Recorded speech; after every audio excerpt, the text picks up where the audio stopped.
ओम श्री परमात्मा ने नमः। श्री हरि चैनल पर सब ऋषि मुनियों के चरणों में प्रणाम करता हूँ।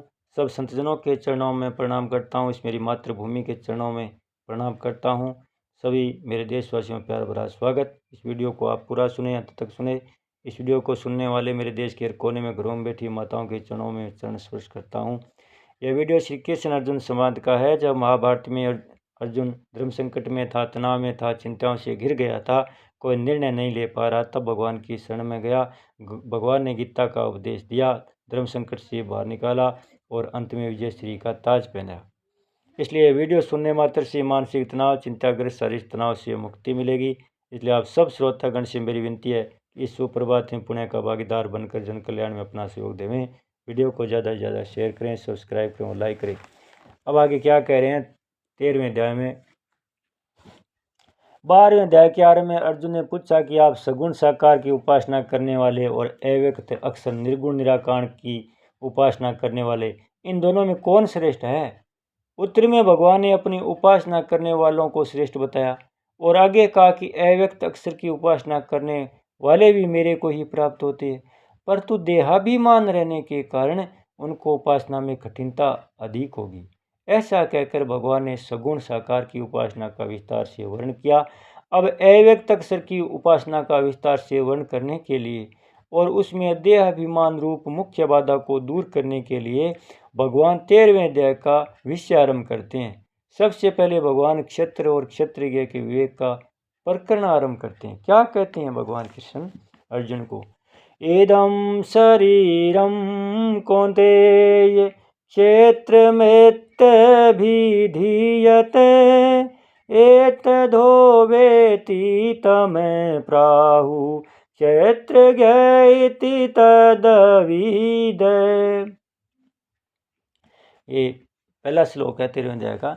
अब क्या कहते हैं कि हे कुंती पुत्र अर्जुन, वह रूप से कहे जाने वाले शरीर को क्षेत्र इस नाम से कहते हैं और इस क्षेत्र को जो जानता है उसको ज्ञानी लोग क्षेत्रज्ञ इस नाम से कहते हैं। व्याख्या: इदम शरीरम कौन्तेय क्षेत्र मिथ्याभिधीयते। मनुष्य, यह पशु है, यह पक्षी है, यह वृक्ष है, आदि आदि भौतिक चीज़ों को इदता से अर्थात यह रूप से कहता है और इस शरीर को कभी मैं रूप से तो कभी मेरा रूप से कहता है, परंतु वास्तव में अपना कहलाने वाला शरीर भी इदता से कहलाने वाला ही है। चाहे स्थूल शरीर हो, चाहे सूक्ष्म शरीर हो, चाहे कारण शरीर हो, पर वे है सभी इनता से ही कहलाने वाले ही। जो पृथ्वी, जल, तेज, वायु, आकाश इन 5 तत्वों से बना हुआ है, अर्थात जो माता पिता के रजबीरी से पैदा होता है उसको स्थूल शरीर कहते हैं। उसका दूसरा नाम अन्नमय कोश भी है, क्योंकि यह अन्न के विकार से पैदा होता है और अन्न से ही जीवित रहता है। अतः यह अन्नमय अन्न स्वरूप ही है।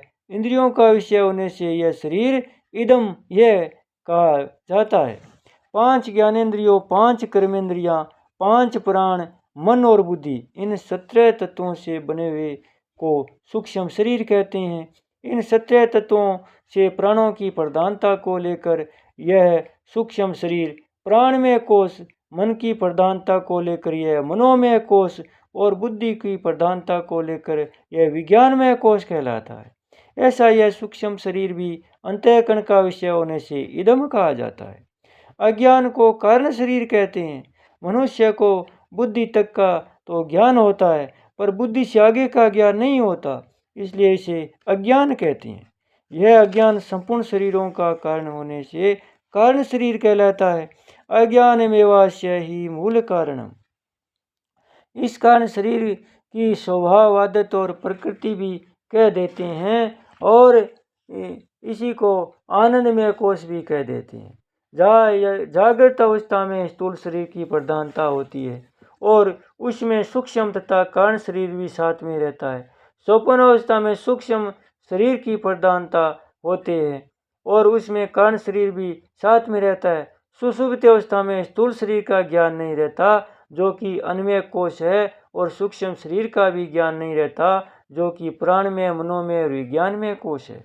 अर्थात बुद्धि अविद्या अज्ञान में लीन हो जाती है।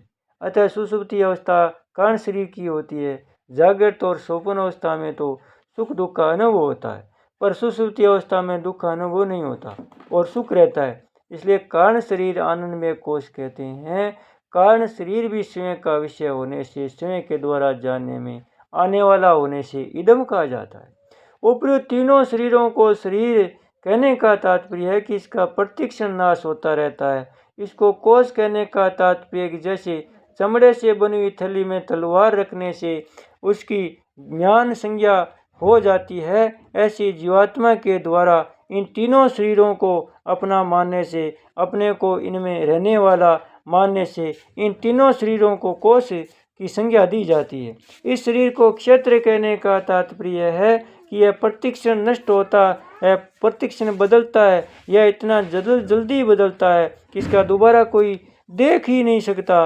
अर्थात दृष्टि पड़ते ही जिसको देखा उसको फिर दोबारा नहीं देख सकते, क्योंकि वह तो बदल गया। शरीर को क्षेत्र कहने का दूसरा भाव खेत से है। जैसे खेत में तरह तरह के बीज डालकर खेती की जाती है, ऐसे इस मनुष्य शरीर में अहंता ममता करके जीव तरह तरह के कर्म करता है। उन कर्मों के संस्कार अंतःकरण में पड़ते हैं। वे संस्कार जब फल के रूप में प्रकट होते हैं तब दूसरा देवता, पशु, पक्षी, कीट पतंग आदि का शरीर मिलता है। जिस प्रकार खेत में जैसा बीज बोया जाता है वैसे अनाज पैदा होता है, उसी प्रकार इस शरीर में जैसे कर्म किए जाते हैं उनके अनुसार दूसरे शरीर परिस्थिति आदि मिलते हैं। तात्पर्य कि शरीर में किए गए कर्मों के अनुसार ही यह जीव बार बार जन्म मरण रूप फल भोगता है।